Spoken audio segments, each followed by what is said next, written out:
Assalamualaikum warahmatullahi wabarakatuh.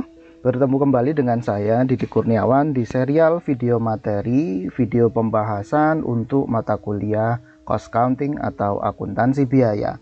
Pada kesempatan kali ini kita akan melakukan diskusi dan pembahasan atas satu soal terkait dengan topik besar, yaitu mengenai konsep biaya atau cost conception. Dan fokus pembicaraan kita pada kesempatan kali ini adalah terkait dengan perhitungan biaya, yaitu perhitungan biaya atas DM, DL, dan FOH atau biaya produksi, dikaitkan dengan perilaku biayanya, apakah bersifat fixed ataukah variabel, dan juga nanti ujung-ujungnya bagaimana sih penyajiannya di dalam laporan laba rugi atau income statement. Pembahasan kita di sini kita tidak akan melakukan telaah teoritis secara panjang lebar gitu, tidak. Apabila hendak melihat bagaimana konsep dasarnya, detail rincian penjelasannya seperti apa, maka kita bisa menyimaknya di video materi yang sudah diupload di kanal video materi YouTube ini. Oke. Pada kesempatan kali ini kita akan membahas satu case atau satu kasus, satu soal yang berkenaan dengan topik konsep biaya dan perhitungan biaya hingga ke penyajiannya di laporan laba rugi. Ya, langsung saja kita lihat bagaimanakah kasus atau soalnya. Di sini ada satu soal, satu kasus yang akan kita bedah, kita kerjakan secara komprehensif. Nah, sebelum kita mengerjakan, tentunya kalau ada suatu case, tipikalnya adalah soal cerita seperti ini, agak panjang gitu ya.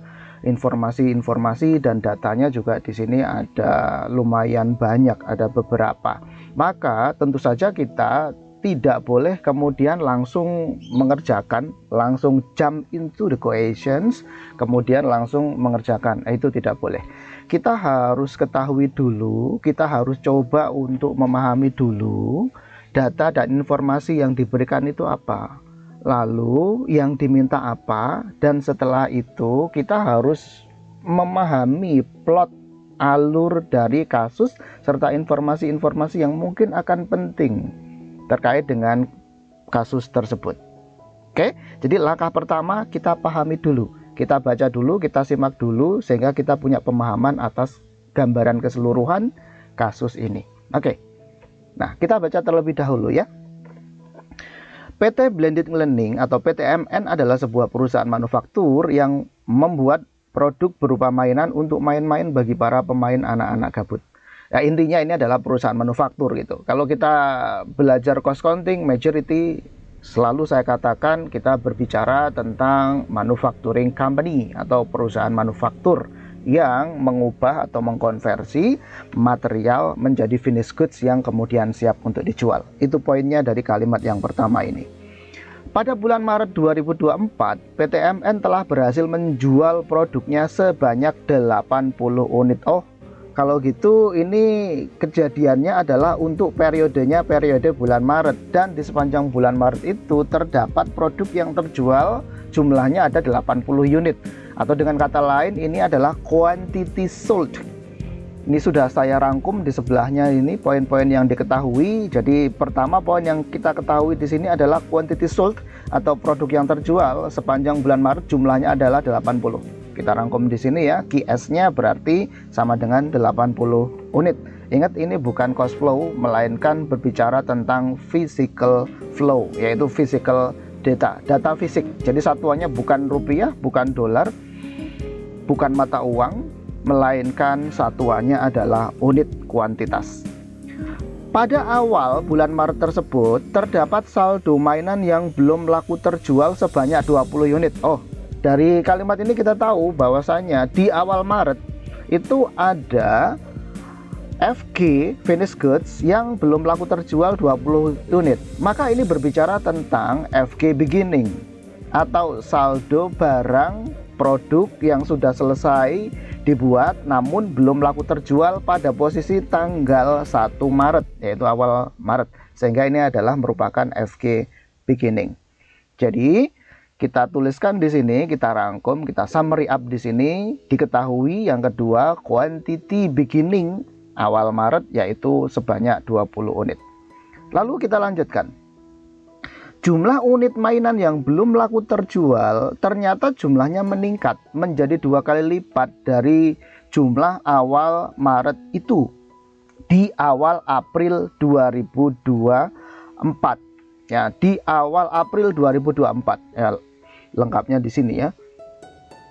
Di awal April 2024 dan di awal April 2024, jumlah unit mainan yang belum laku terjual jumlahnya meningkat 2 kali lipat dari jumlah di awal bulan Maret tersebut.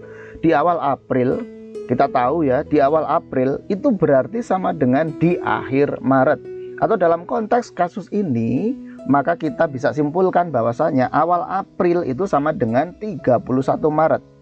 31 Maret itu merujuk kepada FG ending.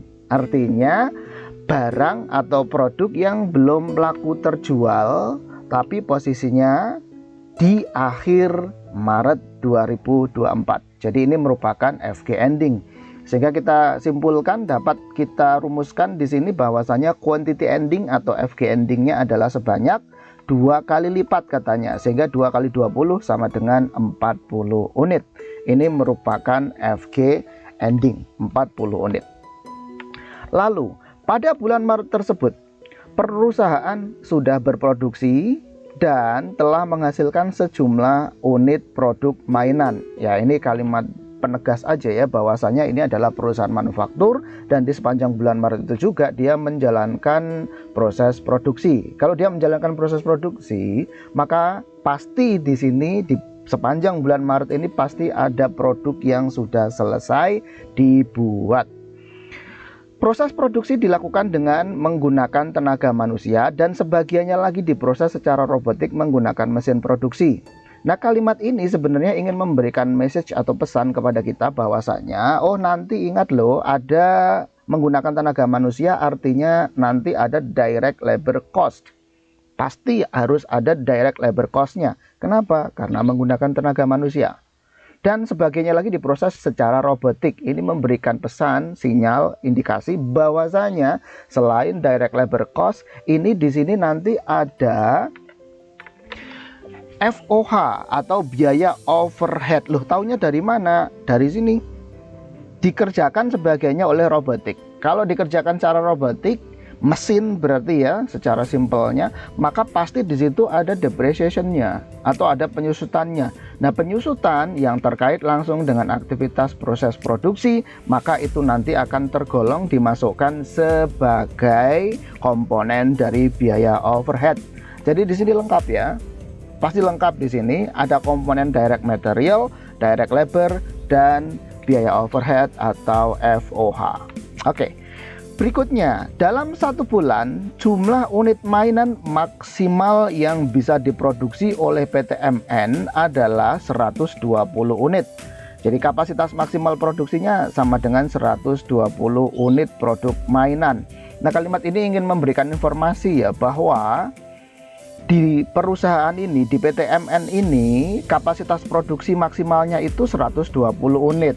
Jadi bahasa mudahnya gini, dalam 1 bulan, kalau mesin produksinya yang robotik tadi itu di-on-kan semua, dioperasionalkan semuanya, penuh gitu ya, penuh untuk seluruh jam kerja yang tersedia, maka paling banter maksimal dia hanya bisa ngebuat 120 unit produk mainan.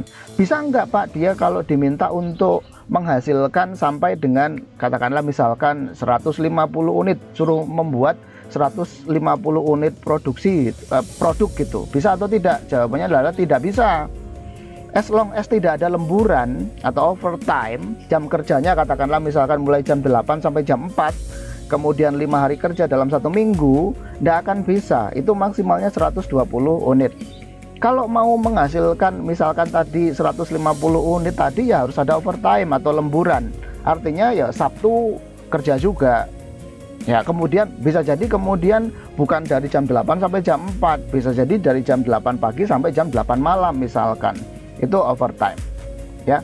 Atau kalau kemudian Nggak overtime, bisa juga menghasilkan lebih dari 120 unit. Tapi caranya gimana? Harus beli mesin baru. Ya, jadi ini menggarisbawahi bahwasanya konsepsi kapasitas maksimal produk di sini ditegaskan bahwasanya kalau dalam kondisi normal maka itu nanti produk yang dihasilkan maksimalnya itu cuma 120 unit. Oke. Lalu kuantitas jumlah unit mainan atau Q, quantity maksudnya ya, itu menjadi cost driver atau pemicu biaya untuk keseluruhan komponen biaya yang nanti akan tersaji di dalam income statement PTMN. Kita tahu di sini ya, di dalam income statement atau laporan laba rugi itu kan berarti ada komponen biaya produksi yang terangkum di dalam COGS. Dan kemudian ada operating expense letaknya di bawahnya gross profit yang tidak terkait langsung dengan proses produksi untuk menghasilkan final product.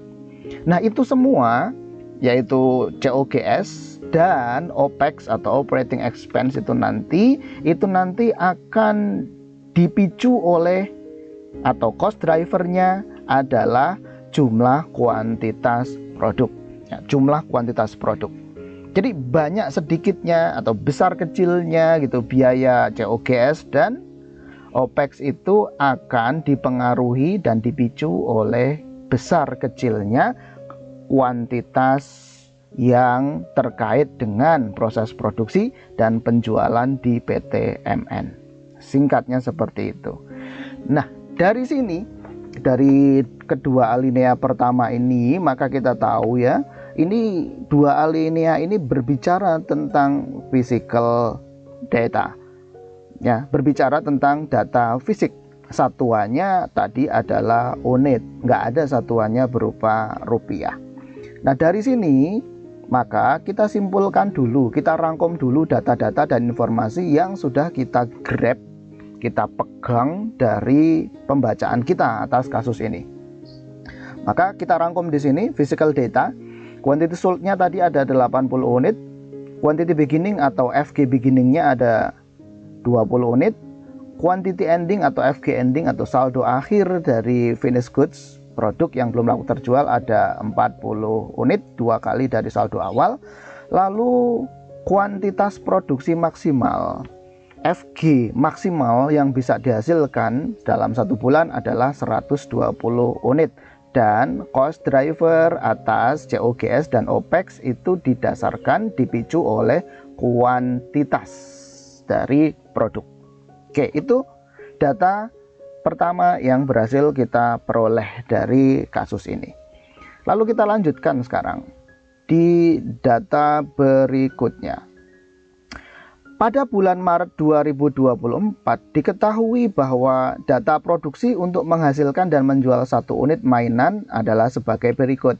Oke, berarti ini kalimat ini kita dapat informasi bahwa data-data biaya tentunya ini ya, data-data biaya ini nanti itu merupakan cost per unit atau unit cost. Loh Pak, kenapa kok itu cost per unit atau unit cost? Karena di sini jelas, ini dicetak tebal juga bahwasanya data-data produksi ini, biaya-biaya ini nanti ini adalah dalam rangka untuk menghasilkan dan menjual 1 unit produk.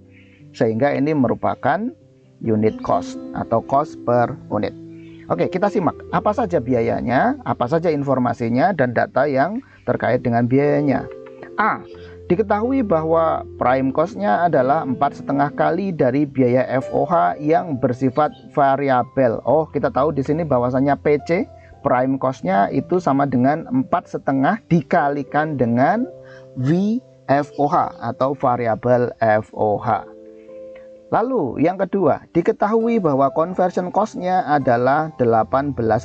Di sini jelas conversion cost-nya adalah conversion cost per unit ya pastinya ya. Kenapa? Karena ini untuk menghasilkan dan menjual 1 unit. Sehingga CCU atau conversion cost per unitnya adalah 18.000. Berarti ya direct labor per unit ditambah dengan FOH per unit nanti totalnya adalah 18.000. C. Diketahui perbandingan antara variabel FOH dengan fixed FOH adalah sama dengan 2:1. Oh, VFOH jika dibandingkan dengan FFOH adalah 2:1. Lalu D, diketahui pula bahwa biaya tenaga kerja langsung dibandingkan dengan biaya produksi tidak langsung adalah sama dengan 2:1. Biaya tenaga kerja langsung ini adalah direct labor cost, sehingga direct labor cost dibandingkan dengan biaya produksi tidak langsung, atau dalam hal ini kita tahu adalah biaya overhead atau FOH, sehingga DL dibanding FOH adalah sama dengan 2:1. Poin berikutnya E, biaya marketing expense seluruhnya bersifat variabel dan berjumlah Rp300 per unit. Ya, jadi marketing expense-nya itu semuanya variabel. Jadi nggak ada yang fix. Marketing expense itu komponen dari OPEX atau operating expense. Oke ya. Jadi selling expense atau marketing expense-nya semuanya bersifat variabel. Kalau dia variabel cost, maka yang konstan itu adalah cost per unitnya. Sehingga perhatikan di sini, di soal ini, di kasus ini, yang dinyatakan di sini adalah cost per unitnya karena dia konstan. Kalau dia konstan maka dia bisa dipegang. Kenapa dia bisa dipegang? Karena nggak akan berubah. Ya, dia tidak akan berubah selama dia masih tetap dalam rentang yang relevan atau relevant range dari 0 unit sampai dengan kapasitas maksimal yaitu 120 unit ini, maka dia variable cost per unit dalam hal ini adalah variable marketing expense per unitnya akan selalu sama yaitu Rp300. Oke ya. Nah, ini poin E. Kemudian poin terakhir, poin F. Informasinya adalah biaya general and administrative expense. Ingat, ini juga merupakan komponen dari OPEX. Jadi G&A expense semuanya bersifat fix. Ini berkebalikan dengan marketing expense yang semuanya variabel. Ternyata G&A expense semuanya bersifat fix. Dan jumlahnya adalah sepertiga dari selling expense. Oh, ternyata G&A-nya itu sepertiganya dari si selling expense atau marketing expense. Oke. Bagian cost counting PTMN sedang melakukan analisis biaya produksi yang ada di perusahaannya. Untuk itu Anda dimintai tolong guna menghitung dan mengerjakan beberapa hal berikut. Oke. Nah, sebelum kita masuk ke pembahasan mengenai apa perintahnya, apa yang ditanya, tadi informasi terkait dengan cost flow ya, berarti yang A sampai F ini, informasi terkait dengan cost flow ini coba kita rangkum dulu ya. Sudah saya rangkumkan di sini bahwa sekarang kita berbicara tentang cost data yang disampaikan oleh kasus itu ya. Cost datanya, data biayanya terdiri dari tadi ada PCU ya, ada PCU, PCU-nya itu 4,5 kali VFOH. Lalu tadi juga ada conversion cost per unit atau CCU, CCU-nya adalah 18.000. Lalu VFOH dibandingkan dengan FFOH atau variable FOH dibanding fixed FOH adalah 2:1. Lalu direct labor cost dibandingkan dengan biaya overhead, maka perbandingannya ternyata sama, yaitu juga sama 2:1. Lalu variable marketing expense-nya tadi semuanya bersifat variabel ya, untuk marketing expense-nya yaitu Rp300 per unitnya. Lalu untuk general and administrative expense semuanya bersifat fix. Diketahui informasinya, jumlahnya, totalnya adalah sepertiga dari variabel marketing expense. Nah, lalu berikutnya kita simak dulu yang ditanya atau yang diminta untuk dikerjakan ya. Dalam kasus ini ternyata kalau kita lihat secara sekilas maka ada 6 perintah, ada 6 pertanyaan. Apakah itu gitu? Apakah saja itu? Yang pertama, hitunglah jumlah unit mainan yang berhasil dibuat di sepanjang bulan Maret 2024. Jadi jumlah unit mainan atau jumlah produk yang berhasil dibuat di sepanjang bulan Maret. Jadi perlu kita ketahui, ini kita tidak berbicara bulan sebelumnya dan bulan yang berikutnya atau bulan Februari dan bulan April, enggak, kita enggak berbicara itu. Jadi realnya, nyatanya di bulan Maret itu berapa sih quantity produce-nya, berapa sih produk yang dihasilkannya gitu ya. Sehingga poin ini untuk pertanyaan nomor 1 ini yang ditanya adalah tentang quantity produce atau QP, tapi khusus untuk bulan Maret. Quantity produce untuk bulan Maret 2024. Jadi yang pertama ditanya QP. Lalu yang kedua, hitunglah seluruh biaya per unit atau unit cost, atau saya singkat UC gitu ya. Biaya per unit atas setiap dan semua item dari biaya produksi pada bulan Maret 2024. Digarisbawahi di sini adalah semua item, setiap item dari biaya produksi. Kita tahu biaya produksi atau manufacturing cost berarti itu terdiri dari DM, DL, dan FOH. Selalu kita refresh lagi ya, bahwa DM dan DL itu selalu bersifat variabel. Kemudian FOH itu ada yang bersifat fix dan ada yang bersifat variabel. Nah, dengan kata lain kita ditanya berapa sih nanti direct material per unitnya, kemudian direct labor per unitnya, lalu kemudian VFOH per unit dan FFOH per unit yang terjadi atau dikeluarkan di sepanjang bulan Maret 2024. Jadi ini pertanyaannya yang nomor 2 adalah cost per unit atau UC untuk setiap komponen manufacturing cost. DM, DL, VFOH, dan FFOH. Lalu yang ketiga ditanya di sini, hitunglah total biaya fixed FOH, total biaya fixed FOH, dan total biaya fixed general and administrative expense yang harus dicatat oleh PTMN di periode bulan Maret 2024. Intinya yang nomor 3 ini yang ditanya adalah total fixed FOH dan total fixed general and administrative expense. Hati-hati kalau yang ditanya di sini adalah terkait dengan fixed cost, maka ingat fixed cost itu yang selalu konstan adalah totalnya, total cost-nya. Sementara cost per unitnya apabila biayanya bersifat fix itu cost per unitnya tidak konstan. Jadi tidak bisa kita pegang, tidak bisa kita pakai. Yang bisa kita pegang atau kita pakai adalah di dalam fixed cost ini adalah totalnya, bukan cost per unitnya. Lalu pertanyaan keempat, perintah keempat. Hitunglah total biaya produksi yang harus dibebankan oleh PTMN untuk periode Maret 2024. Di sini yang ditanya di garis bawah adalah total biaya produksi, berarti manufacturing cost. Nah, tentu saja kita bertanya, manufacturing cost-nya manufacturing cost yang mana?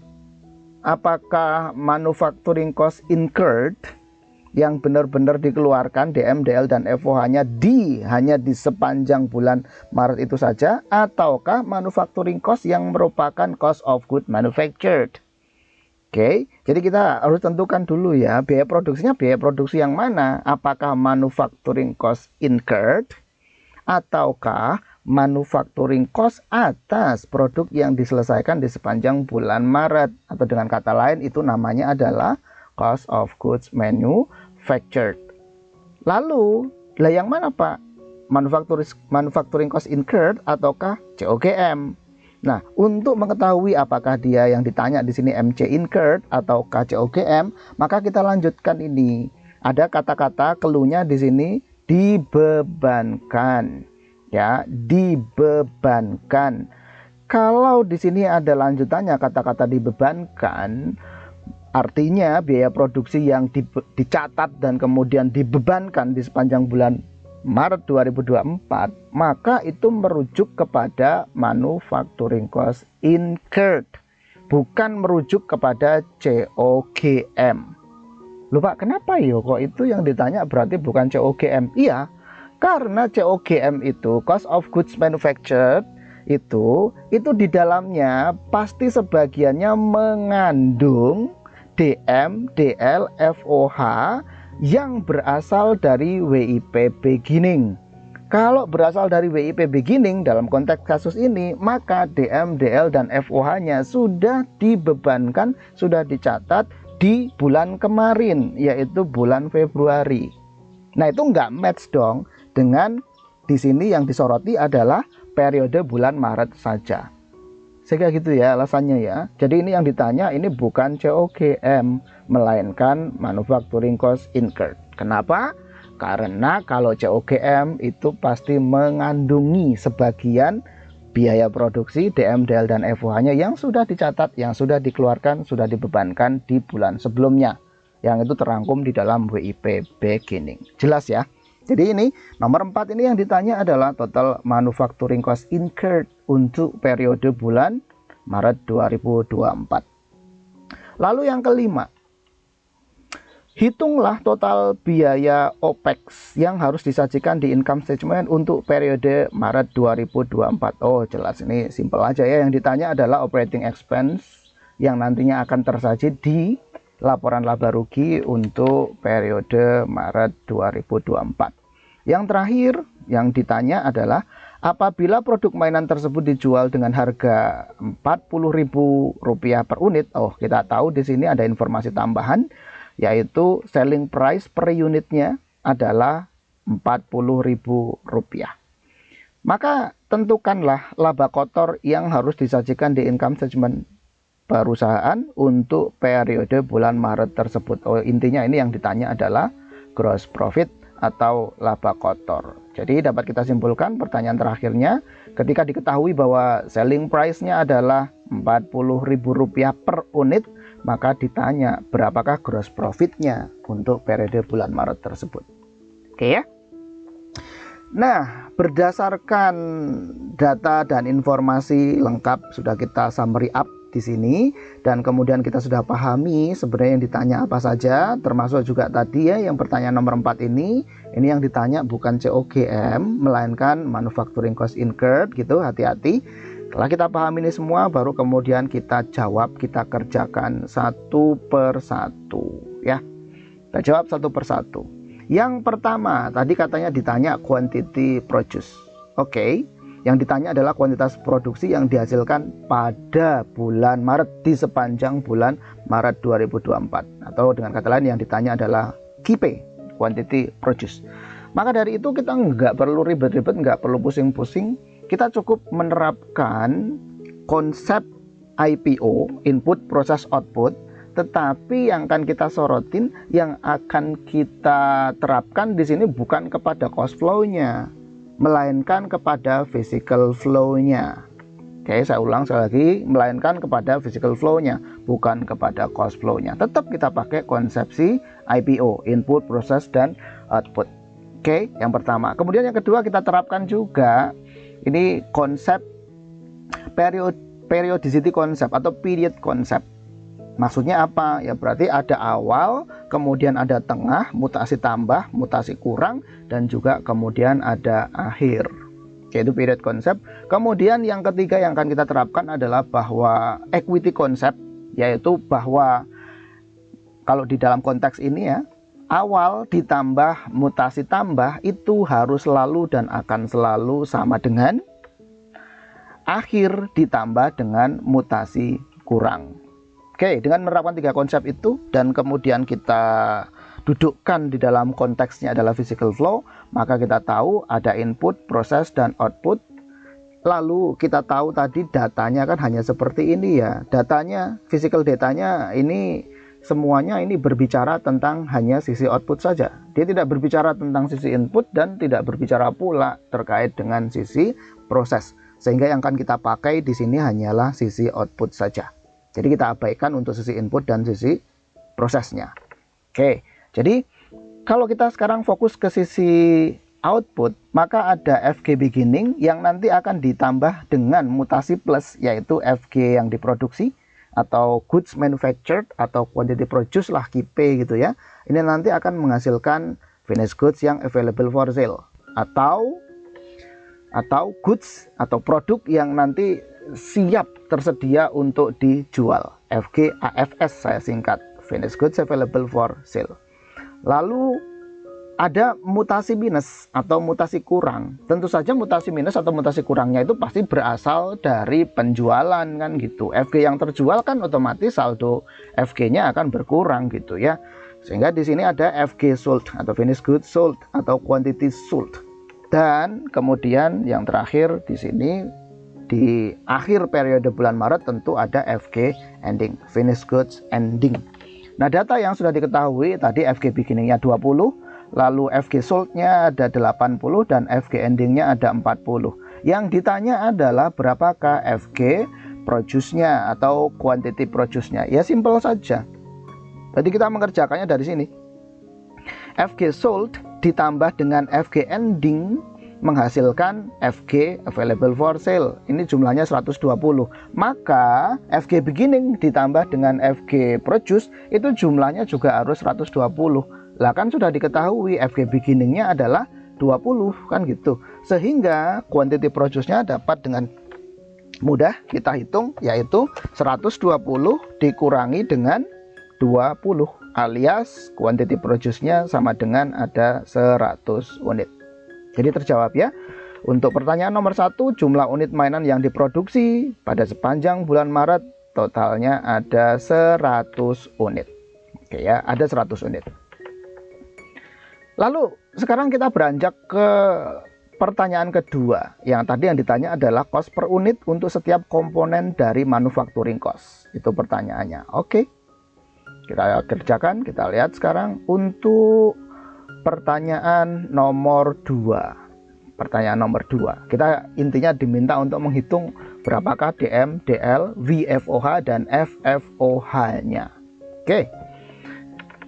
Informasi yang sudah kita peroleh dan kita rangkum di sini di cost data yang di sini tadi ini, sekarang coba kita tuliskan kembali dalam sebuah atau dalam beberapa kalimat matematika. Tadi yang pertama diketahui bahwasanya prime cost-nya adalah sama dengan 4,5 kali VFOH. Maka di sini dapat kita tuliskan ya. Berarti prime cost kan DM ditambah DL. Sehingga kita ketemu DM ditambah DL sama dengan 4,5 kali VFOH. Ini kita tuliskan aja sebagai persamaan 1 gitulah ya. Lalu berikutnya kita tahu juga ada informasi bahwa conversion cost-nya totalnya 18.000. CC itu adalah DL ditambah FOH. Sehingga kita punya persamaan kedua. Bunyinya adalah DL plus FOH sama dengan 18.000. Ini persamaan kedua. Lalu kita juga tadi dapat informasi bahwasanya DL dibanding FOH adalah 2:1. Maka DL sama dengan 2 kali FOH. DL sama dengan 2 kali FOH. Ini persamaan yang ketiga. Kalau sudah begini jangan dirinci ya. Jangan dirinci FOH-nya ini menjadi VFOH ditambah FFOH. Cukup sampai di sini saja. Karena nanti kalau dirinci itu menjadi tambah rumit nanti. Nggak usah. Jadi cukup DL sama dengan 2 FOH. That's it. Itu adalah persamaan ketiga. Lalu persamaan berikutnya, kita lihat tadi kita punya informasi perbandingan antara VFOH dan FFOH. Yaitu 2:1. Maka kita dapat simplifikasi. Kita buat persamaan matematika. Persamaan matematikanya adalah VFOH. Kalau gitu sama dengan 2 kali FFOH. Ini persamaan keempat. Nah coba perhatikan. Kita sekarang sudah punya 4 persamaan. 4 kalimat matematika. Kita sudah punya. Nah, langkah pertama yang perlu kita kerjakan kalau kita lihat-lihat seperti ini, maka tentu yang paling visible untuk kita running paling duluan itu adalah yang ini, persamaan kedua dan persamaan ketiga. Oke, kalau kita lihat persamaan kedua dan persamaan ketiga ini mengandung 2 variabel yang belum diketahui atau 2 unknown variable. Dan kemudian dari persamaan kedua dan persamaan ketiga ada 2 kalimat matematika atau persamaan matematika dengan 2 variabel yang belum diketahui, maka itu pasti kedua variabel yang belum diketahui atau unknown variables itu kemudian dapat kita tentukan, dapat kita cari. Oke, maka kita running dulu ya. Ya, dari persamaan kedua dan persamaan ketiga kita running, maka kita dapat peroleh DL plus FOH tadi sama dengan 18.000. Kita tahu dari persamaan 3 DL-nya adalah 2 kali FOH. Ya sudah, kalau begitu kita pakai metode substitusi. Sehingga DL kita ganti 2 kali FOH. 2 FOH ditambah FOH sama dengan 18.000. Sehingga FOH-nya sama dengan 6.000. FOH-nya ketemu 6.000, maka DL-nya bisa kita cari dari persamaan 3 ini ya. Maka DL-nya sama dengan 2 kali FOH, yaitu 2 kali 6.000 ini. Sehingga DL, direct labor-nya sama dengan 12.000. Oke, ketemu ya berarti FOH total. Kita tidak tahu, belum kita lihat rinciannya berapa fix dan berapa variabel. Dan kemudian DL-nya juga udah ketemu, direct labor cost per unitnya 12.000. Sementara FOH-U, FOH per unitnya adalah 6.000. Lalu dari persamaan keempat, dari persamaan 4 ini ya, dari persamaan matematika keempat kita dapat informasi tadi Bahwa FOH itu kan kita tahu bahwa FOH adalah sama dengan VFOH ditambah FFOH. Kan ini perbandingan antara VFOH dan FFOH. Dan kita tahu bahwasanya kalau VFOH ditambah FFOH itu akan menghasilkan total FOH. Total FOH-nya udah kita tahu, yaitu 6.000. Maka 6.000 sama dengan 2 kali FFOH. Loh Pak, kok ini 2 kali FFOH? Ini kita substitusi ini, persamaan keempat ini.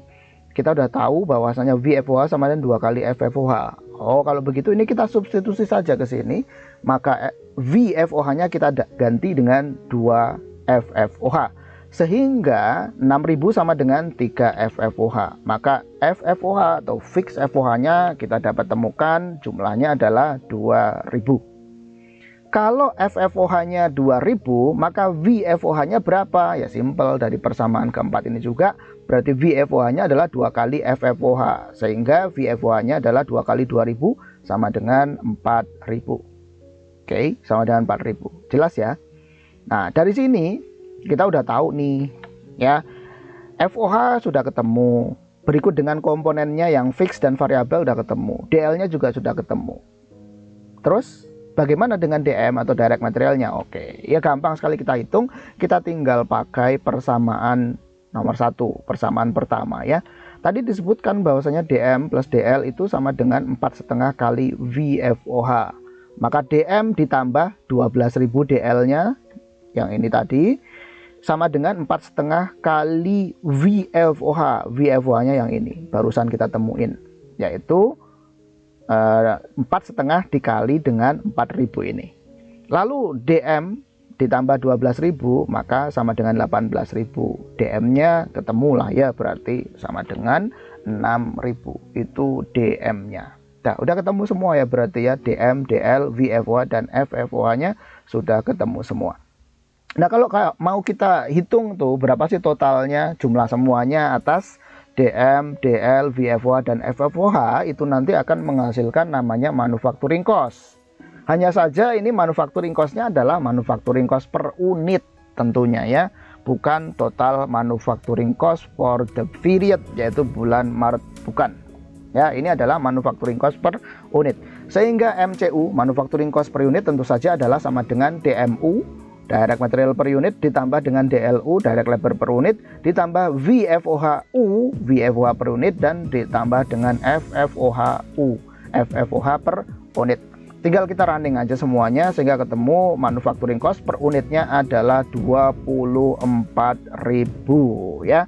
Dan ingat, angka 24.000 manufacturing cost per unit ini mengacunya kepada quantity produced atau COGM, bukan quantity sold, bukan quantity sold atau COGS. Loh Pak, emang beda ya? Beda. Wong tadi kita sudah dapat informasi ya bahwa quantity produce-nya adalah 100, quantity sold-nya itu cuma 80. Jadi sekali lagi saya tegaskan, ini MCU, manufacturing cost per unitnya ini adalah mengacu pada quantity produce, bukan quantity sold-nya ya. Oke, ini manufacturing cost per unitnya. Jadi kita sudah ketemu semua, sudah kita jawab untuk perintah atau pertanyaan nomor 2. Lalu kita lihat sekarang pertanyaan ketiga. Pertanyaan ketiga tadi ditanya adalah total fixed FOH dan total fixed and general, total fixed general and administrative expense. Intinya adalah yang ditanya di sini adalah berapa sih fixed cost-nya gitu yang ada di perusahaan PTMN ini untuk periode bulan Maret 2024. Oke, kita kerjakan. Oke ya. Nah, pertama kita lihat dulu total fixed FOH. Ya, total fixed FOH dulu kita kerjakan. Kalau ditanya tentang total cost, itu sebenarnya rumusnya simple aja ya, bahwa total cost itu adalah cost per unit dikalikan dengan quantity. Itu nanti akan menghasilkan total cost. That's it. Simple aja. Jadi saya ulang, total biaya itu adalah biaya per unit dikalikan dengan quantity yang menjadi cost drivernya. Selesai, itu nanti akan menjadi total cost. Oke, lalu kan ini yang ditanya adalah fixed FOH. Maka kalau fixed FOH kita harus konsiderasi, kita harus sadari bahwa fixed FOH, oh jelas ini berarti tergolong sebagai fixed cost. Lalu FOH itu merupakan bagian dari manufacturing cost. Kita udah tahu itulah ya. Lalu tadi juga ada informasi ya dari soal ini, dari case ini, bahwa fixed FOH itu nanti yang akan menjadi pemicu biayanya adalah quantity atau kuantitas. Tadi kan gitu ya, yang di soalnya tadi yang diketahui informasinya kan gitu. Oke. Nah, hanya saja kuantitinya ini quantity yang mana? Apakah quantity produced, ataukah quantity sold, ataukah quantity maksimal? Kalau quantity produce itu tadi ada 100, quantity sold-nya ada 80, quantity produksi maksimalnya tadi ada 120. Nah, yang mana gitu ya? Nah, yang mana yang akan menjadi cost drivernya? Nah, itu jangan bingung. Yang nanti akan menjadi cost drivernya dalam konteks kasus soal ini, karena ini berbicara tentang FOH, tentu tidak akan mengacu cost drivernya kepada QS. Loh, mengacunya kepada yang mana Pak? Tentu saja mengacunya kepada quantity produce. Kenapa? Karena ini berbicara tentang biaya produksi, yaitu FOH. Jadi ini cost drivernya adalah QP, quantity produce. Loh Pak, quantity produce-nya kan tadi 100. Kenapa ini tidak mengacu pada quantity produksi, kuantitas produksi yang maksimal, yang angkanya 120 tadi? Nah, saya jawab, simpel aja jawabannya. Dalam konteks kasus soal ini, kita tidak memungkinkan untuk memakai angka 120. Loh, kenapa Pak kok tidak memungkinkan kita pakai angka 120? Karena di sini disebutkan di dalam kasus ini, antara kuantitas maksimal dan kemudian dengan quantity produce-nya itu beda. Itu ada gap. Quantity produce maksimalnya itu 120, sementara in reality, dalam kenyataannya quantity produced-nya itu cuma 100. Jadi ada gap, nanti namanya itu variance ya. Jadi ada variance. Di sini nanti ada volume variance. Volume variance-nya adalah 120 dikurangi dengan 100 sama dengan 20 unit. Ya, sama dengan 20 unit. Itu pokok bahasanya itu di materi terkait dengan standard costing, yaitu tentang analisis variance. Jadi itu enggak mungkin kita pakai di sini ya, yang 120 dalam konteks ini enggak bisa dipakai. Kalau kita pakai angka 120 di sini, maka data-datanya ini enggak support, enggak mendukung. Kenapa Pak data-datanya kok enggak support, enggak mendukung? Iya, karena data-data yang disampaikan di sini tadi, cost flow-nya ini, angka-angkanya ini, yang kemudian sudah kita lengkap cari di sini ini adalah dalam konteks quantity produce yang pakai angka 100. Ya, kenapa pakai quantity produce? Nah, datanya ya terkait dengan proses produksi yang 100, bukan yang 120 quantity produksi maksimal. Jadi ini enggak bisa kita pakai. Kalau datanya lengkap, maka tentu yang harus kita pakai adalah angkanya 120, bukan 100.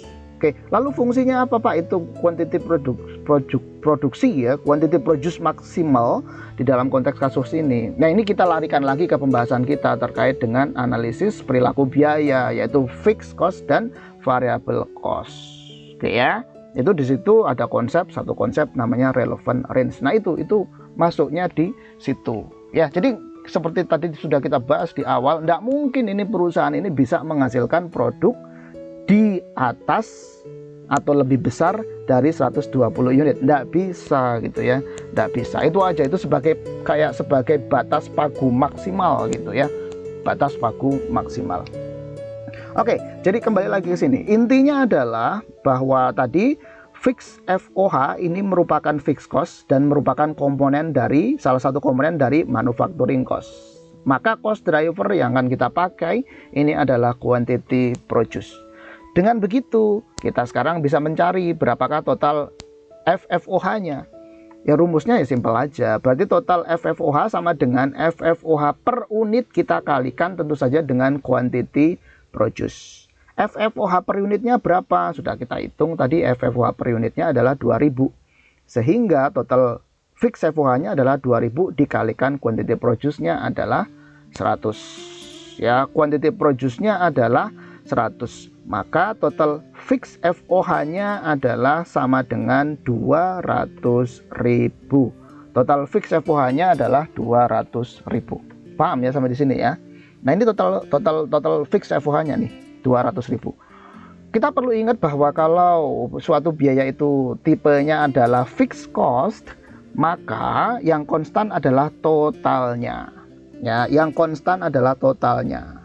Loh Pak, ini tadi kok cost per unit dalam hal ini adalah fixed FOH per unitnya, ini kan sudah diketahui. Iya, itu untuk level of production-nya 100. Kalau untuk level of production-nya 120, ini nanti bukan 2000 ini. Ini bukan 2000, ini balik lagi ke yang tadi saya katakan tadi gitu ya. Kenapa kok kita pakai angkanya itu 100 bukan 120?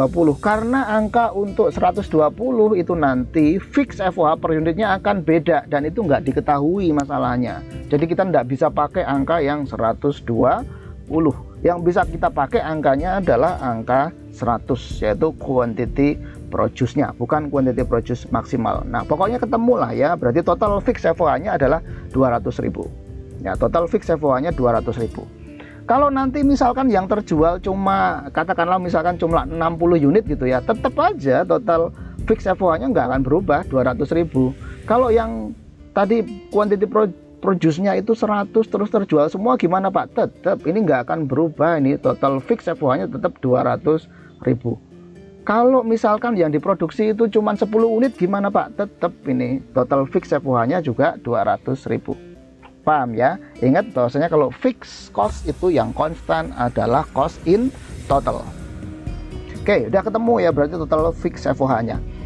Sekarang kita lihat, kita kerjakan berapakah total general and administrative expense-nya, berapakah total G&A expense-nya. Sama dengan yang sebelumnya, total fix FOH, hanya saja ini beda posisi ya. Tapi rumusnya ya sama aja, bahwa total cost itu ya sama dengan cost per unit dikalikan dengan quantity. Tapi kita harus hati-hati ya, quantity-nya itu apakah quantity sold ataukah quantity produce. Nah, itu yang harus kita pahami, jangan sampai salah untuk menerapkan. Harusnya itu quantity sold dipakein quantity produce, harusnya itu quantity produce dipakein quantity sold. Nah, kalau kebalik begitu pasti hitungannya salah itu nanti ya. Oke, kembali lagi ke sini. General and administrative expense tadi disebutkan di soal, di kasus informasinya bahwa G&A expense itu seluruhnya bersifat fixed ya, seluruhnya bersifat fixed. Oke. Dan kemudian kita juga tahu dong bahwasanya general and administrative expense itu adalah komponen dari operating expense atau OPEX. Maka dari itu ini bukan merupakan komponen dari manufacturing cost.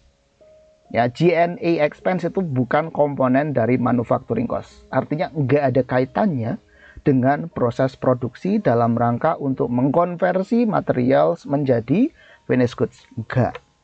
Nggak ada kaitannya dengan proses produksi. Oke, kalau gitu dapat kita simpulkan juga ya, kalau gitu cost drivernya ya jangan pakai quantity produce kayak di FOH tadi. Lu tidak boleh. Lu kenapa tidak boleh pakai quantity produce Pak? Tidak boleh, karena ini bukan terkait dengan proses produksi. QP atau quantity produce secara logika sederhananya itu pasti akan ngikut kepada quantity produce proses produksi, biaya produksi. Oke, COGM itu nanti cost flow-nya. Oke ya. Sementara kalau G&A expense itu terkait dengan aktivitas untuk menjual. Karena kan produknya udah jadi itu ya, produknya udah jadi. Ini terkait dengan aktivitas menjual. Maka cost drivernya tentu bukan quantity produce, melainkan quantity sold. Karena ini aktivitas menjual nih. OPEX itu terkait dengan aktivitas untuk menjual. Sehingga cost drivernya untuk yang G&A expense itu adalah quantity sold atau QS. Lalu kita dapat informasi tadi ya di sebelumnya tadi bahwa G&A expense ini per unitnya tadi katanya adalah sepertiga dikalikan V marketing atau V selling expense yang tadi per unitnya ada 300 rupiah. Kalau per unitnya itu adalah sepertiganya, maka totalnya sepertiganya atau tidak Pak? Jawabannya iya, haruslah. Kalau per unitnya itu sepertiganya, maka total general and administrative expense ini juga pasti sepertiga dari total marketing atau selling expense. Oke ya. Lalu G&A atau General and Administrative Expense per unitnya, ya tinggal kita kaliin aja, 1/3 dikali 300 sama dengan 100. Itu G&A expense per unitnya, 100. Ingat, ini tidak konstan ya, karena kita berbicara tentang fixed cost ini. G&A expense ini adalah fixed cost. Jadi ini tidak konstan. Yang konstan yang mana? Totalnya. Itu konstan. Sehingga total general and administrative expense itu ya simpel aja. Jadi general and administrative expense per unit, yaitu yang ini, dikalikan dengan quantity sold ini sebagai cost drivernya. Dikalikan quantity sold. Sehingga total general and administrative expense per unitnya adalah sama dengan 100 dikalikan 80. 100 dikalikan 80 sama dengan 8.000. Nah, ini adalah General and Administrative Expense untuk setiap satu unit produk, yaitu 8.000. Oke ya, paham ya sampai di sini ya. Perhatikan, ini lumayan tricky, ini berbeda ya, berbeda. Yang satu ini tadi berbicara tentang biaya produksi, sementara kalau G&A expense itu bukan biaya produksi, yaitu aktivitas setelah produknya jadi, alias aktivitas untuk menjual. Sehingga cost drivernya akan berbeda ya, cost drivernya berbeda. Oke, berikutnya. Sekarang kita lihat ke pertanyaan keempat. Tadi apa yang ditanya? Di poin yang keempat yang ditanya di sini adalah total manufacturing cost incurred, bukan COGM ya, bukan COGM. Tadi penjelasannya sudah saya jelaskan, kita simak panjang lebar tadi di awal. Kenapa ini bukan COGM, melainkan manufacturing cost incurred ya. Nah, yang ditanya adalah manufacturing cost incurred yang nomor 4. Yang ini ya, nomor 4. Ya, oke. Nah, untuk mengerjakan ini agak lumayan panjang ya, agak lumayan panjang, tapi tidak ada masalah. Oke, jadi yang ditanya tadi adalah manufacturing cost incurred. Jawabannya mestinya yang ini. Tapi untuk sebelum kita sampai kepada jawaban berapa sih manufacturing cost incurred-nya, maka kita mau tidak mau tetap harus mencari COGM atau cost of goods manufactured. Oke. Kalau begitu kita cari dulu COGM-nya, cost of good manufactured. Lupa kenapa kok kita harus tahu dulu COGM-nya gitu ya, sebelum kita masuk ke manufacturing cost incurred-nya. Ya, kalau kita lihat dari cost flow ya, kita gambarkan cost flow-nya. Kalau kita mau ke sini manufacturing cost incurred, maka kita harus tahu ini dulu berapa COGM-nya gitu. Jadi nggak bisa ujuk-ujuk tiba-tiba di sini kita langsung aja hitung manufacturing cost incurred-nya. Langsung aja kita hitung manufacturing cost incurred-nya, yaitu nggak bisa itu ya. Itu nggak bisa. Lupa tadi kayaknya udah diketahui deh. DM, DL, FOH-nya kan gitu ya, VFOH dan FFOH gitu ya. Iya, itu udah diketahui di situ ya, udah diketahui. Tapi itu tidak serta-merta kemudian nanti bisa kita sebut sebagai manufacturing cost incurred. Kenapa kok kita tidak bisa serta-merta sebut itu sebagai manufacturing cost incurred? Kenapa tidak bisa? Perhatikan di sini ada WIP beginning dan WIP ending. Ini pasti akan berkelindan mempengaruhi si manufacturing cost incurred. Pasti akan mempengaruhi si manufacturing cost incurred. Kondisi WIP beginning dan WIP ending. Jadi tidak bisa. Sementara kita tidak ada data terkait dengan WIP beginning dan WIP ending. Jadi kalau kita kerjakan dari depan begini, ini tidak bisa. Oke, berarti kita harus kerjakan dari belakang. Ya mau tidak mau berarti kita harus mencari COGM terlebih dahulu. Oke ya. Oke, kita cari sekarang. COGM atau cost of goods manufactured, tadi cost drivernya tentu adalah quantity produce ya, atau QP, tadi udah kita bahas. Kalau kita berbicara COGM, maka cost drivernya adalah QP, quantity produce, bukan quantity sold. Maka COGM isinya ya jelas pasti manufacturing cost, atau dengan kata lain COGM itu isinya adalah DM ditambah DL ditambah VFOH dan ditambah FFOH. Oke, data yang sebelumnya kita sudah ketahui, sudah kita hitung yang di nomor 2 tadi ini ya, DM, DL, VFOH dan FFOH ini adalah data per unit. Sementara yang akan kita butuhkan, yang ditanya di sini adalah data tentang total. Kalau data total gimana? Ya gampang aja. Berarti COGM total COGM-nya adalah berarti total DM, DL, VFOH dan FFOH-nya in total, bukan in unit ya, in total.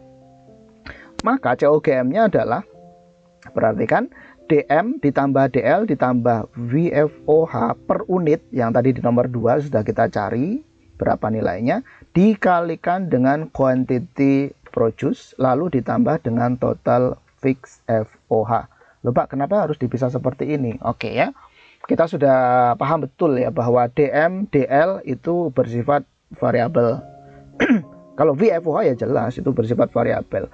Kalau bersifat variabel, maka cost per unitnya DMU, DLU dan VFOH-nya ini akan selalu konstan ya. Akan selalu konstan. Nah, ini kita kalikan dengan quantity produce. That's it, selesai. Itu untuk total variable manufacturing cost. Nah, ini kalau kita rangkum menjadi satu terminologi, maka DM, DL, VFOH per unit dikalikan dengan quantity produce ini namanya adalah VMC, variable manufacturing cost. Atau dalam konteks ini adalah variable COGM ya. Nah, kan COGM atau manufacturing cost berarti ada komponen yang fix dong Pak, ada, yaitu yang fixed FOH. Fixed FOH-nya ya untuk amannya dan yang benar gitu ya. Yang konstan kan cost in total.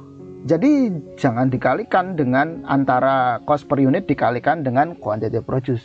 Jangan lah ya, jangan. Sehingga ini yang kita kalikan di sini adalah, bukan yang kita kalikan ya. Yang kita pakai di sini adalah total fix-nya, total cost-nya, yaitu total fixed FOH. Ini kan tadi sudah kita hitung. Ya, total FFOH-nya kan sudah kita hitung. Ya, ini total fixed FOH-nya adalah 200.000. Ya, tinggal kita pakai aja. Sehingga ketemu COGM-nya, singkatnya ketemu nilai COGM-nya adalah Rp2.400.000. Rp2.400.000. Itu adalah COGM. Ya, COGM. Terus kemudian kalau kita iseng-iseng carilah ya COGS-nya gitu ya. Kita cari COGS-nya. Kalau nggak mau kita cari juga nggak ada masalah karena nggak ada kaitannya dengan pertanyaan di soal ini ya. Tapi untuk agar ulasannya lebih komplit, lebih lengkap gitu ya, nggak ada salahnya kita cari. Oke, kita bandingkan nanti antara COGM dan COGS. Kalau COGS ya sama saja ya, isinya ya DM, DL, VFOH dan FFOH itu sama. Yang berbeda kalau gitu apa Pak dengan COGM tadi? Yang berbeda adalah cost drivernya. Ya, yang berbeda adalah cost drivernya. Itu yang beda. Yang beda cost drivernya. Oke, ingat ya, berarti COGS itu kan sama dengan cost per unit dikalikan dengan cost drivernya. Cost drivernya karena ini yang berbicara tentang COGS itu kan penjualan, maka cost drivernya tentu adalah harus QS. Cost drivernya harus quantity sold, nggak boleh pakai quantity produce. Kan nggak mungkin kalau kita perhatikan income statement, ya kalau kita perhatikan income statement itu kuantitinya ada yang pakai quantity sold, ada yang pakai quantity produce, itu nggak mungkin. Pasti dari atas ke bawah, dari sales sampai ke profit itu berbicara tentang QS, quantity sold. Nggak ada yang quantity produce-nya gitu, itu nggak ada ya. Semuanya berbicara tentang quantity sold. Maka dari itu COGS nanti kita bisa hitung berapakah COGS-nya, ya berarti tinggal DM, DL, VFOH ditambah FFOH per unit kita kalikan dengan quantity sold. Kita kalikan dengan quantity sold. Loh Pak, ini tadi katanya FFOH fix kan, berarti yang konstan adalah totalnya. Loh kenapa ini kok sekarang nggak total, nggak pakai total nih? Ya nggak pakai total, tapi langsung dikaliin dengan quantity sold di sini. Iya, karena kalau kita pakai total, ya kita pakai totalnya tadi adalah yang ini ya, totalnya 200.000. Ini pakai angka KIP, quantity produce. Ya kita pakai angka KIP ini yang di sini nih, KIP. Cost drivernya adalah KIP 200.000 ini. Ini enggak boleh. Kenapa? Itu menyalahi seperti yang tadi sudah saya sampaikan. Masa iya ada di laporan laba rugi ya semuanya yang lainnya, komponen biaya yang lainnya itu pakai QS. Pengalinya adalah quantity sold. Kok tiba-tiba ujuk-ujuk itu yang khusus untuk yang fix FOH dia pakai KIPE, itu nggak boleh, itu nggak sinkron. Harus dari atas sampai bawah, dari sales revenue sampai dengan net income, itu quantity yang dipakai cost drivernya semuanya harus quantity sold, ya, harus quantity sold. Nah, itu bedanya. Itu nanti namanya disebut sebagai full absorption costing yang diterima oleh financial accounting untuk external users. Itu harus begitu, ya, harus begitu.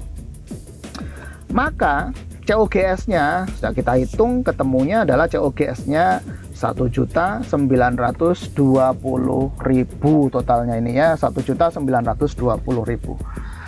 Sebenarnya ya kita nggak perlu menghitung yang panjang lebar seperti ini, nggak perlu juga, ya. Ada cara yang lebih simpel aja. Simpelnya gimana, Pak? Oke, tadi kan sudah diketahui bahwasanya quantity produce-nya adalah 100 unit, quantity sold-nya itu adalah 80 unit. Maka kan kita dapat simpulkan bahwasanya quantity sold-nya adalah 80%-nya dari quantity produced. Oke, KIPE itu berasosiasi dengan COGM, sementara QS itu berhubungan dengan COGS. Nah, kalau QS-nya adalah 80% KIPE, maka pasti COGS-nya juga 80% dari COGM. That's it sebenarnya.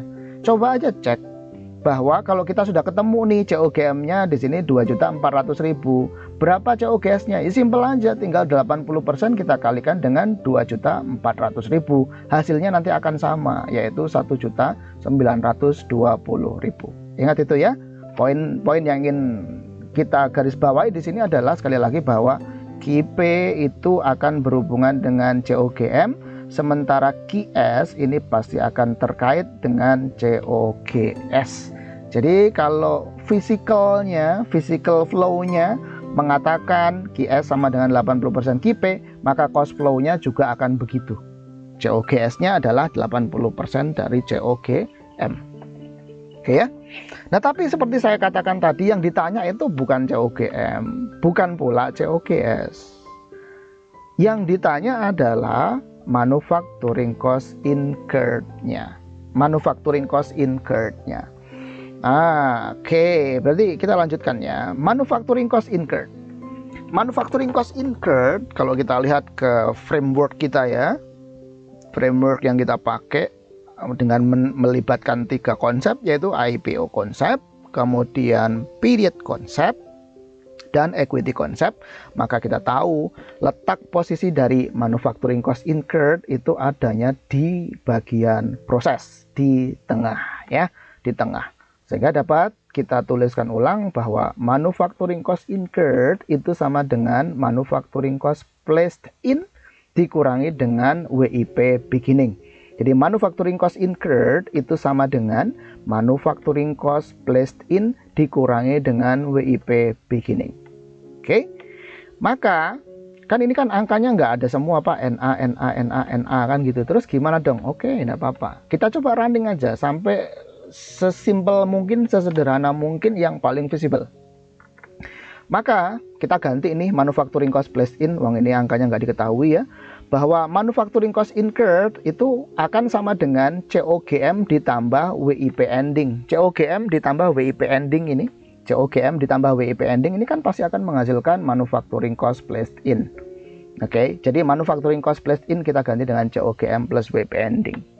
Oke, maka manufacturing cost incurred itu akan sama dengan COGM ditambah WIP ending dikurangi WIP beginning. Kan gitu, ya.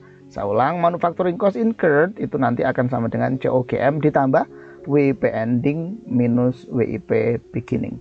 Maka manufacturing cost incurred bisa kita katakan, ini yang paling sederhana, ya, yang sudah nggak bisa dikerjakan lagi, ya. Yang terakhir ini, manufacturing cost incurred itu akan sama dengan 2.400.000. Dari mana? Ya dari hitungan kita yang di sini tadi, ya.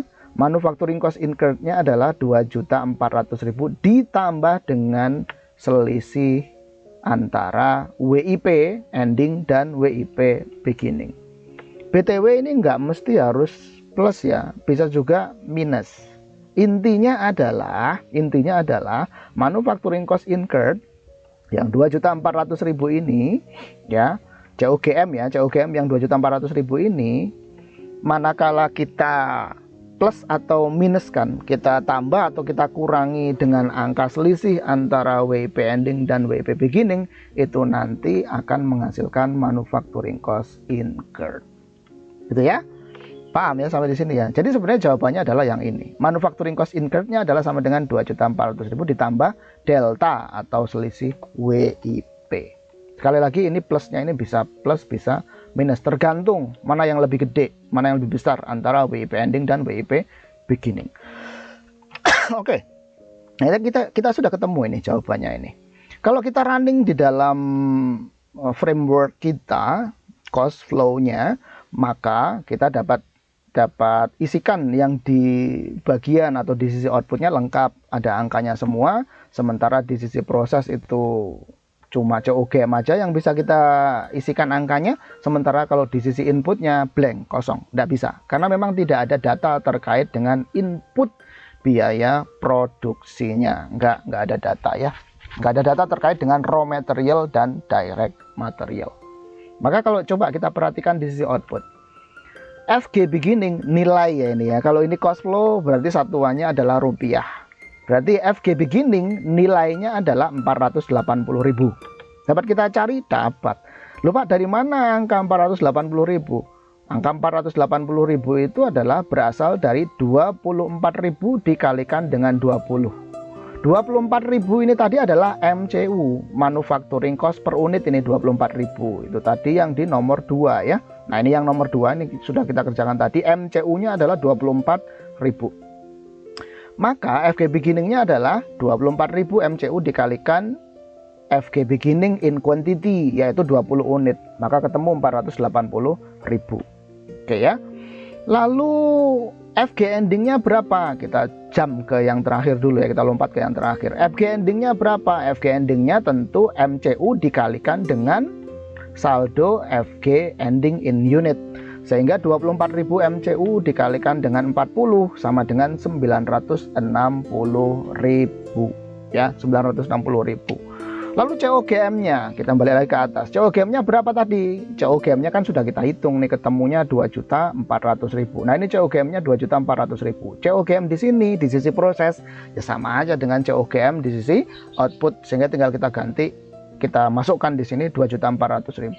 2.400.000 ditambah 480.000 akan menghasilkan COGAF, cost of goods available for sale-nya adalah 2.880.000. FG endingnya udah diketahui 960.000, maka COGS-nya ini bisa kita hitung. COGS-nya, ngitungnya gimana COGS-nya? Ya sudah, tinggal 2.880.000 ini kita kurangi dengan 960.000 sama dengan 1.920.000. Ini dengan running cost flow, ketemunya 1.920.000, itu COGS-nya. Ya sama, dan harus sama memang dengan hitungan kita tadi yang di sini ya. Hitungan kita yang di sini ini juga sama, yaitu 1.920.000. Jadi tidak ada masalah ya, tidak ada masalah. Ini kita sudah cross check, berarti pakai hitungan manual seperti ini, matematis seperti ini, ketemu COGS-nya 1.920.000, it's okay, nggak ada masalah. Kemudian pas kita buktikan dengan secara cost flow, ternyata ketemunya juga 1.920.000. Jadi ini sudah sama. Jadi klop ya, nggak ada masalah berarti. Oke. Nah, ini untuk pertanyaan nomor 4. Lalu kita lanjutkan sekarang ya untuk pertanyaan nomor 5. Pertanyaan nomor 5 tadi yang ditanya adalah terkait dengan operating expense di bulan Maret 2024. Operating expense. Kalau kita berbicara OPEX, maka itu pasti akan terdiri dari marketing atau selling expense ditambah dengan general and administrative expense. Itu pasti begitu. Dan kita sudah tahu tadi, sudah ada informasinya di dalam soal tadi, bahwasanya marketing expense-nya ini seluruhnya bersifat variable cost. Berarti tinggal kita ganti aja ya, V marketing expense. Lalu sebaliknya, general and administrative expense itu seluruhnya bersifat fix, sehingga tinggal kita ganti aja di sini dengan notasi FG&A expense atau Fixed General and Administrative Expense. Oke. Maka kita lanjutkan. OPEX-nya adalah sama dengan V marketing expense per unit. Ingat kalau variable cost yang konstan adalah cost per unitnya. Berarti total V marketing expense-nya adalah sama dengan V marketing expense per unit dikalikan dengan QS atau quantity sold. Sementara berbeda dengan General and Administrative Expense yang dia bersifat fix, maka ini yang akan kita masukkan di sini. Ya sudah, langsung aja kita masukkan total General and Administrative Expense-nya. Nggak usah dihitung-hitung lagi dan jangan dihitung-hitung lagi cost per unit dikalikan dengan quantity, jangan. Langsung aja masukin di sini total General and Administrative Expense. Karena ini yang konstan adalah, karena dia fix, yang konstan adalah cost in total. Maka OPEX-nya adalah sama dengan 300 per unit dikalikan dengan QS. QS-nya adalah 80 ditambah dengan 8.000. Loh Pak, 8.000 dari mana? 8.000 dari sini. Yang tadi sudah kita hitung di pertanyaan nomor 3 ini ya. Total General and Administrative Expense-nya adalah 8.000. Ini tinggal kita pakai aja. Ya, kenapa kok ketemu 8.000 tadi sudah kita jelaskan ya. Kita sudah diskusikan di sini. Oke. Jadi maka OPEX-nya totalnya adalah tinggal 24.000 ditambah 8.000 sama dengan 32.000. Nah, ini jawaban atas pertanyaan nomor 5. Udah ketemu ya. Total operating expense-nya adalah 32.000. Oke. Lalu sekarang yang terakhir. Yang terakhir nomor 6. Nomor 6 ini ditanya tentang gross profit untuk periode bulan Maret 2024. Oh, kalau yang ditanya gross profit ya berarti kita secara mudahnya kita harus ngedrafting format bentuk baku sederhana dari income statement atau laporan laba rugi, itu aja. Nah, sehingga kita tahu bahwasanya gross profit itu adalah berarti total revenue from sales dikurangi dengan COGS, kan gitu. Atau GP sama dengan sales dikurangi COGS. Kalau mau pakai hitung-hitungan secara aritmatika ya, secara matematika, ya berarti GP sama dengan selling price per unit dikalikan dengan quantity sold dikurangi dengan manufacturing cost per unit dikalikan dengan quantity sold. Ini kalau mau secara matematika ya, tapi saya tidak menyarankan itu ya. Saya lebih suka dan saya lebih menyarankan kepada Anda bahwa kita nggak perlu pakai matematika, kita pakai akuntansi aja, yaitu kita drafting income statement aja. Layoutnya seperti apa sih, posisinya seperti apa, item-item dari laporan laba rugi, tinggal kita drafting begini, udah. Kita nggak perlu mengingat-ingat apapun itu ya. Kita nggak perlu mengingat-ingat apapun itu.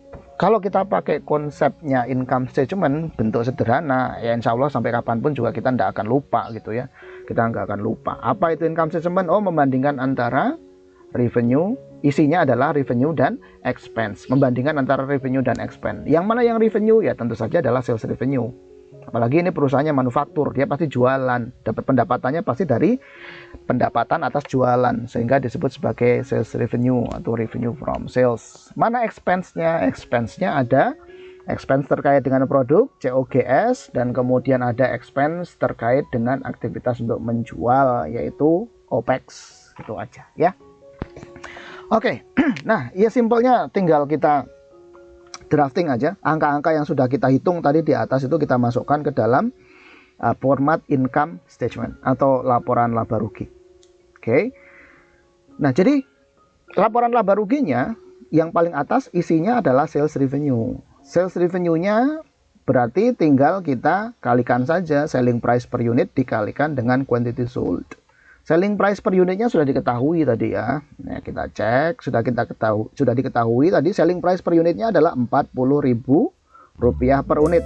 Jadi selling price per unitnya adalah 40.000. Berarti total revenue from sales-nya adalah sama dengan 40.000 dikali 80. 40.000 dikalikan 80 ketemunya 3.200.000.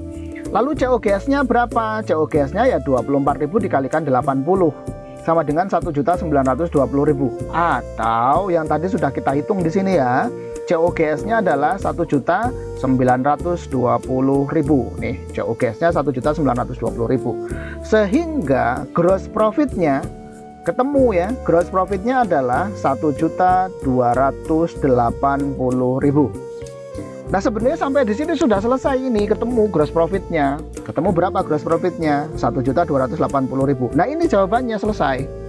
Mudah, simple. Jawabannya ini 1.280.000 ini. Loh Pak, tapi kok ini masih panjang ini oret-oretannya gitu ya, pengerjaannya masih panjang gitu. Ya ini karena kita ingin lebih secara komprehensif, lebih secara lengkap kita diskusikan gitu ya. Kalau jawabannya simple, udah langsung ketemu ini 1.280.000. Kan tadi yang ditanya bukan operating income atau income from operation, bukan. Yang ditanya adalah laba kotor atau gross profit. Maka cukup sampai di sini, ini selesai, ini jawabannya. Nah, sekarang kita lanjutkan aja. OPEX-nya tadi terdiri dari marketing expense dan G&A expense. Marketing expense-nya berapa? 24.000 ini, 300 kali 80, dan kemudian G&A expense-nya totalnya tadi adalah 8.000. Sehingga OPEX totalnya adalah 32.000. Sehingga OI atau operating income-nya 1.280 dikurangi 32 sama dengan 1.248.000. Ini adalah OI atau operating income atau income from operation. Paham ya sampai di sini ya? Oke. Nah, sekarang saya hendak melanjutkan pembahasan ini secara lebih detail lagi, secara lebih lengkap lagi. Yang barusan kita kerjakan yang ini, yang saya kotakin yang ini adalah income statement, laporan laba rugi jika kita menggunakan metode full costing atau full absorption costing. Jadi ini adalah income statement under full absorption costing atau full costing yang akan diizinkan dan diterima oleh financial accounting untuk external users, yang dipakai oleh akuntansi keuangan. Itu adalah formatnya yang seperti ini dan harus seperti ini dan harus seperti ini. Nggak boleh pakai format yang lainnya. Metode yang boleh diperkenankan under standar akuntansi itu adalah secara full absorption costing atau full costing. Jadi ingat, kalau untuk external users, laporan keuangan bagi pengguna eksternal, kalau laporan keuangan bagi pengguna eksternal itu pasti akuntansi keuangan, bukan akuntansi biaya. Jadi formatnya harus seperti ini. This is for and received by financial accounting. Loh Pak, emangnya ada format income statement yang tidak seperti ini gitu ya? Ada. Di dalam cost counting atau manajemen counting ada satu lagi format income statement yang berbeda. Nah, itu disebut sebagai format income statement under variable costing atau direct costing. Jadi variable costing atau direct costing. Nah, pokok bahasan ini ada di materi, topiknya adalah topik full costing versus variable costing atau direct costing. Itu ada di chapter yang lain, itu ada di pembahasan yang lain ya. Ada di pembahasan yang lain.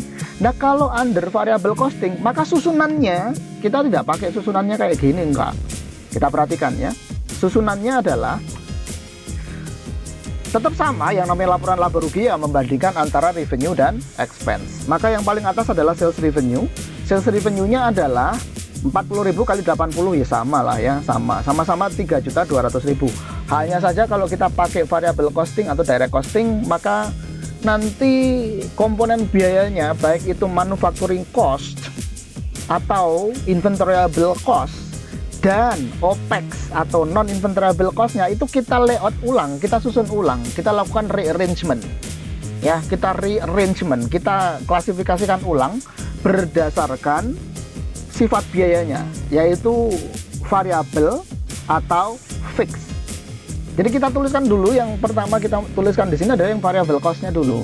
Kelompok variabel. Oke, kalau begitu variable cost-nya akan terdiri dari DM, DL, dan VFOH. Ini adalah variabel manufacturing cost, ini yang tiga ini. Namanya adalah variabel manufacturing cost.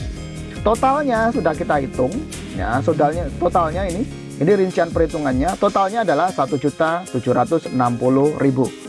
Kalau angka 3.200.000 ini kita kurangkan dengan 1.760.000, ini hasilnya 1.440.000. Ini disebut sebagai gross contribution margin atau gross CM.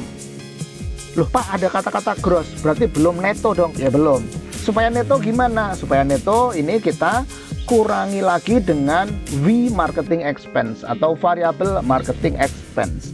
V marketing expense-nya ini 24.000. Kita taruh di sini, kita kurangkan dari 1.440.000, maka akan ketemu CM atau contribution margin. Contribution marginnya kalau begitu adalah sebesar 1.416.000. Itu ya, contribution marginnya 1.416.000. Nah, berarti semua variable cost udah tercover semuanya di sini ya. Semua variable cost sampai dengan contribution margin atau CM ini udah tercover semua. Tinggal sekarang fixed cost-nya. Oke, fixed cost-nya. Kita lihat ya.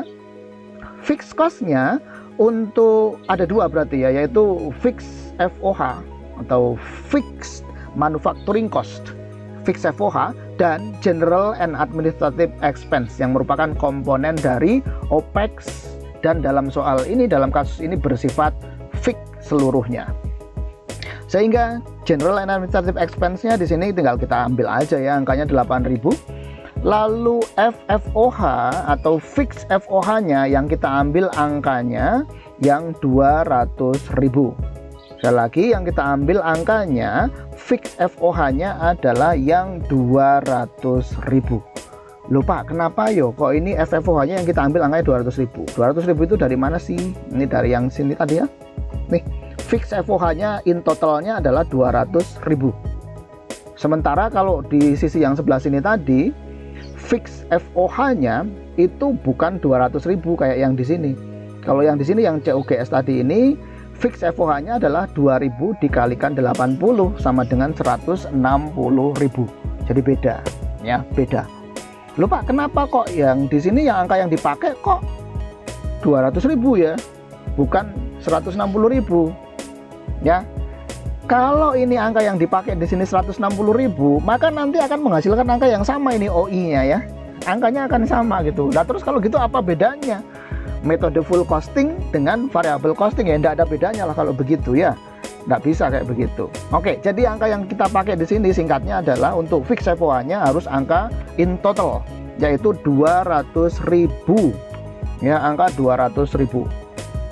Kenapa ya Pak? Kok ini yang kita pakai di sini ini fixed FOH-nya 200.000 bukan 160.000? Karena ini fixed manufacturing cost-nya itu bahasa mudanya dikelompokkannya itu turun kasta ke bawah ke OPEX gitulah bahasa simpelnya gitu ya, atau cara bodohnya gitu. Cara bodohnya itu begitu. Jadi fixed FOH yang harusnya derajatnya ini di atas di sini karena dia manufacturing cost kan di atas. Kemudian dia digeser ke bawah ikut dikelompokkan ke dalam fixed cost, digabungkan dengan general and administrative expense yang bersifat fixed. Jadi kayak turun kasta lah bahasa gampangnya gitu. Karena dia turun kasta, maka kemudian fixed FOH-nya itu akan bersifat sama dengan yang OPEX. OPEX itu nama lainnya adalah period cost. Period cost artinya, ya, period cost itu artinya adalah semua biaya yang dikeluarkan untuk periode pada periode tersebut itu semuanya 100% harus dibebankan. Saya ulang, period cost itu maksudnya adalah semua biaya yang dikeluarkan for this period, maka 100%, 100% itu harus dikeluarkan. Harus dicatat di dalam income statement. Maka fixed FOH yang dituliskan under variable costing di sini 100% yaitu 200.000, bukan 80%. Yang 160.000 tadi itu bukan. Yang kan kita masukkan di sini adalah 200.000.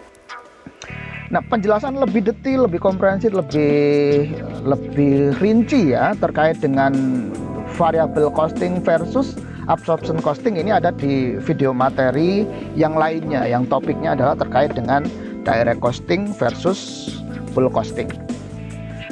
Nah, lalu singkatnya kita kembali lagi ke sini, maka kita dapat peroleh OI atau operating income-nya adalah sebesar 1.208.000. Nah, kalau kita selisihkan OI under full costing dengan OI under variable costing, ini selisihnya pasti adalah 40.000. Nah, kalau kita mau kepo sedikit gitu, kita mau kepo sedikit, loh Pak, ini selisih 40.000 ini asalnya dari mana sih sebenarnya gitu ya. Oke, ini bisa kita telisik kok.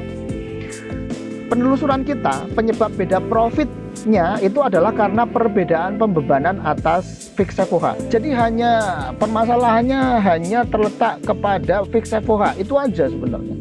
Hanya terletak kepada fixed FOH, itu permasalahannya yang menyebabkan adanya perbedaan OI, under full costing dengan under direct costing. Gimana sih Pak kok bisa beda? Oke, ini rinciannya begini. Under full costing, fixed FOH-nya adalah 2000 dikalikan 80. Ya, yang ini nih, ini ada komponen fixed FOH masuk di sini. Ini sudah masuk di sini angka 160.000. Ini sudah masuk di sini nih, di include di 1.920.000. Nah, under full costing saya ulang, maka fixed FOH-nya adalah 2000 dikalikan 80 sama dengan 160.000. Sementara kalau under variable costing itu dibebankan full 100%, sehingga 2000 dikalikan 100 sama dengan 200.000. Nah, ini pokok pangkal permasalahan yang menyebabkan ada perbedaan OI atau operating income-nya itu yang 40.000 itu ya asalnya dari sini. Kalau under full costing dibebankannya itu cuma 80%, dia mengikut QS yang 80. Sementara kalau under direct costing atau variable costing pembebanannya full 100%, dia ngikut angka KP yang 100 unit. Oke, sehingga kalau kita selisihkan ya sama aja, perbedaan profitnya adalah 40.000.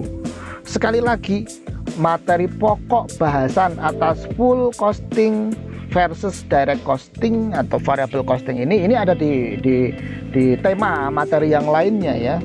Kita tidak fokus ke sini dalam konteks kasus ini. Sebenarnya kita tidak fokus kepada full costing dibandingkan dengan direct costing, enggak ya. Kita fokus kita tadi, sekali lagi kita kembali ke sini, jawabannya tadi yang ditanya gross profit kan, jawabannya adalah yang ini aja, yaitu 1.280.000. Adapun ini saya tambahi dengan direct costing atau variable costing, ini pengayaan aja ya. Nanti di topik yang lainnya kita akan belajar bagaimana membandingkan atau menggunakan fixed manufacturing cost maksudnya in total dibandingkan dengan fixed manufacturing cost yang dia tidak secara total, alias direct costing versus full costing atau full absorption costing. Itu di kesempatan yang lain, ada di video materi yang lain juga. Nah, itu kira-kira pembahasan kita sudah tuntas, sudah paripurna terkait dengan satu kasus atau satu soal ini, sudah semuanya lengkap, semuanya kita jawab. Mulai dari pertanyaan nomor 1 KIP, pertanyaan nomor 2 komponen biaya produksi per unit, pertanyaan nomor 3 tadi adalah fixed FOH dan fixed OPEX, kemudian pertanyaan 4 tadi adalah manufacturing cost incurred, lalu pertanyaan 5 adalah total OPEX, dan pertanyaan terakhir jawabannya sekali lagi yang ini, yang gross profit. Jawabannya simple, ini aja jawabannya. Oke, nah terakhir sebelum kita akhiri pembahasan kita, diskusi kita pada video materi ini, maka Pak, mungkin kita akan ngeh ya, Pak, tadi yang angka 120 yaitu yang tadi kuantitas produksi maksimal tadi angka 120 unit itu, kenapa nggak ada dipakai ya? Ya, kenapa kok tidak ada dipakai ya? Nah gitu ya, itu kenapa kok tidak dipakai? Oke, nah ini perlu kita telisik lagi, itu ada alasannya kenapa kok nggak dipakai. Kalau nggak dipakai, kenapa kok disajikan di dalam kasus ini ya, gitu ya. Itu bukan tanpa maksud, itu pasti ada maksudnya. Itu pasti ada maksudnya. Nah, ini saya kasih judul Your Critical Thinking Assignment. Anda bisa berimprovisasi sendiri, Anda bisa mencari jawabannya sendiri. Kenapa kok angka 120 unit itu disajikan di dalam kasusnya tapi nggak dipakai dalam perhitungan kita? Oke ya, ini bisa Anda telusuri sendiri dan kemudian bisa Anda cari tahu jawabannya kenapa ya. Jadi, apa fungsinya kapasitas maksimal produksi sebesar 120 unit itu disebutkan dalam konteks soal kasus di atas? Nah, apa fungsinya? Pasti ada alasannya, pasti ada reasoningnya, dan pasti ada fungsinya. Tapi kok tidak dipakai dalam perhitungan? Nah, itu justru yang harus dicari jawabannya. Kenapa gitu ya? Jelaskan dan jabarkan logika berpikir serta konsep yang mendasari atas jawaban atau pemikiran Anda tersebut. Nah, ini bisa jadi semacam diskusi lebih lanjut ya. Bisa memancing critical thinking kita untuk kemudian menjelaskan kenapa yo kok angka 120 tadi yang quantity produce maksimal tadi nggak dipakai, tapi disebutin doang, hanya disebutkan saja di dalam soal ini. Nah, itu bisa dijadikan telaah pemikiran yang menarik. Oke, kira-kira itu saja pembahasan kita pada kesempatan kali ini. Sudah cukup, sudah paripurna, kita diskusikan, kita bahas dengan tuntas dan lengkap. Terima kasih atas perhatiannya. Saya ucapkan wassalamualaikum warahmatullahi wabarakatuh.